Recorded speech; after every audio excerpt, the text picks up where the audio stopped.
माजिद भट्टी साहब, अगर बारिश होती, जिसके बहुत ज़्यादा चांसेस अब कहे जा रहे हैं, 20 से ओवर भी कम हो जाते हैं, तो इस सूरत में आप समझते हैं कि बाबर जिस स्पीड से खेलते हैं, जिस स्ट्राइक रेट से खेलते हैं, उनको ड्रॉप किया जाना बेहतर होगा और हो सकता है ऐसा कुछ?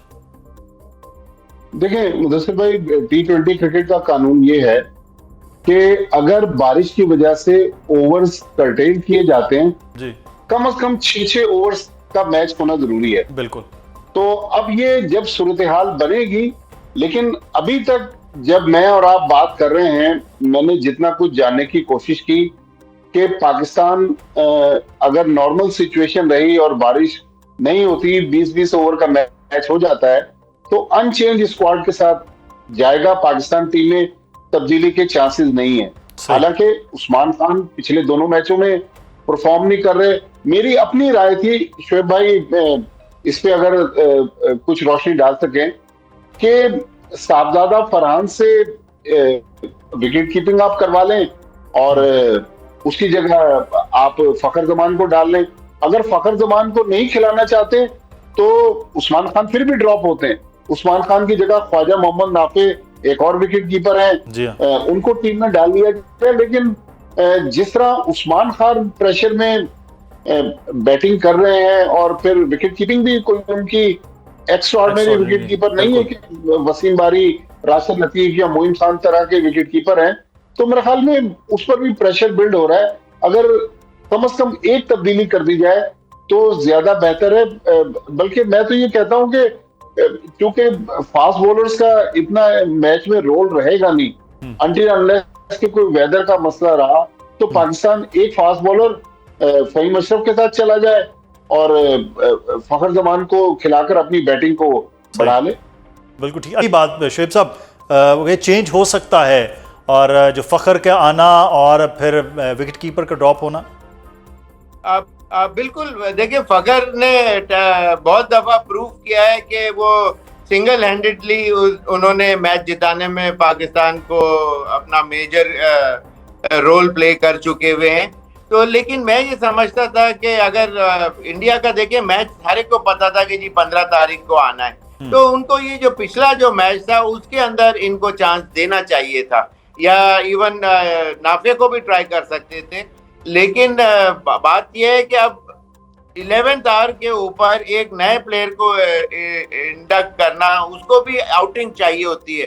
हर एक के नर्व्स होते हैं, जिटरीनेस होती है एक बड़े टूर्नामेंट के अंदर एंटर होना और उसके अंदर how is gonna go about, तो वो ज्यादा बेहतर होता अब। लेकिन ये कि एक तो रन आउट हो गए थे शायद और एक आध कुछ ही बॉल रह गई थी, तो उनके साथ उस्मान के साथ वो भी अनजस्टिस हो जाएगा कि उनको दो कहने के लिए तो 2 मैच मिले, लेकिन ये कि सही तरीके से वो चांस नहीं मिला था जो पिछला जो मैच था। बट बिल्कुल पॉसिबिलिटी है, कर भी सकते हैं, करना भी चाहिए था पिछले मैच के अंदर, लेकिन वो चीज नहीं हुई। तो मैं अभी भी ये समझता हूँ कि अब they should go with the same team और वो आई एम श्योर प्रेशर तो अपनी जगह होगा, नया भी आएगा और उस्मान के ऊपर इंडिया के मैच में अब ये है कि परफॉर्मेंस भी देखते हैं कि इनकी कैसे, और उसके बाद अगला मैच है उधर चांस हो सकता है सुपर हिट से पहले। शोएब मोहम्मद साहब, अब सबसे इंपॉर्टेंट तो आज के मैच के मैं चाहूँगा कि थोड़ा सा उस पर आप ज़रूर कमेंट करें। ऑस्ट्रेलिया की टीम ऑन पेपर हमें लग रहा था बहुत मजबूत, लेकिन जिम्बाब्वे में आज पूरी तरह से मैच पे छाए हुए थे, तो आगे भी हम समझ सकते हैं कि कोई अपसेट्स तवक्को हो सकती है T20 वर्ल्ड कप में। बिल्कुल, ये क्रिकेट गेम ही ऐसा है और इसमें uncertainties every now and then देखने में आ ही जाती हैं कहीं ना कहीं। आप ये देखें कि जिम्बाब्वे कभी ऑस्ट्रेलिया से वर्ल्ड कप के मैच कभी नहीं हारा है। 2 दफा 2007 में, इससे पहले केप टाउन में खेले थे, वहां भी जो विनर थे वो इन्हीं की टीम थी।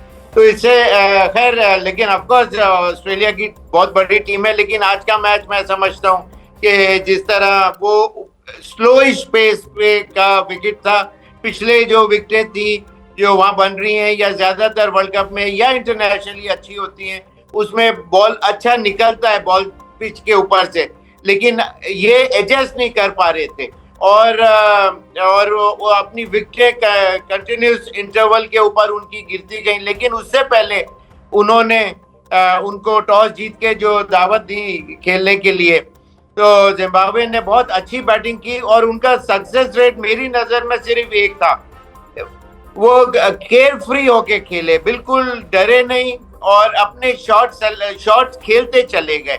फंसी हुई विकेट के ऊपर, जहां विकेट बहुत अच्छा तेज नहीं आता, तो वहां अगर आप बिल्कुल करेक्ट क्रिकेट खेलने जाएं तो मुश्किल होती है। तो उन्होंने केयर फ्री होके खेला, जिसकी वजह से उनको एक रीजनेबल अच्छा टोटल मिल गया। उनकी विकेटें भी कम गिरी और वो एडेड एडवांटेज था इसे कि they could throw their bats on to the ball. और ऑस्ट्रेलिया की जब बारी आई तो वो जिस तरह मैक्सवेल आउट हुए या उनके, और जिम्बाब्वे की एक्स्ट्रा ऑर्डिनरी फील्डिंग जो थी वो that did it for them. बिल्कुल। भट्टी साहब, कल भी एक ऐसा ही मैच अफगानिस्तान और साउथ अफ्रीका का था, लेकिन आखिरकार साउथ अफ्रीका के ना उसका खासे मजबूत नज़र आए और उसके बाद वो जीत भी हुई।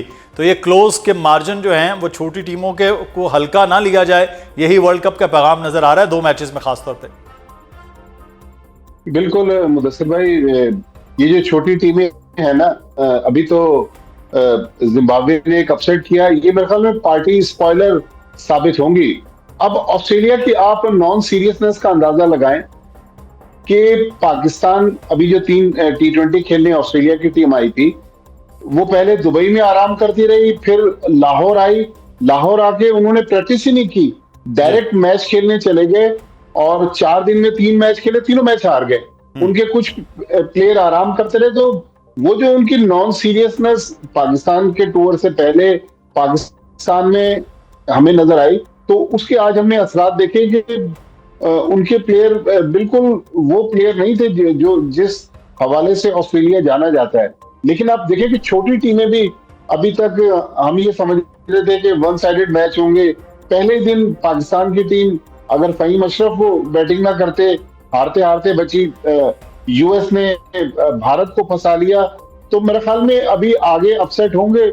लेकिन पाकिस्तान मेरे ख्याल में इस लिहाज से अभी बेहतर पोजीशन में है कि दोनों मैच जीते हुए, तीसरा मैच अगर हो जाता है तो ना भी जीते लेकिन जीत जाए तो बहुत बड़ी बात है। लेकिन अगर एक एक पॉइंट मिल जाए तो पाकिस्तान की टीम फिर सुपर 8 के लिए थ्रू कर जाती है। तो पाकिस्तान इस वक्त बेहतर मकाम पर है। लेकिन ये पाकिस्तान टीम, इसके बारे में अब एक्सपर्ट्स कह रहे हैं कि भारत के बराबर पाकिस्तान का स्पिन अटैक है।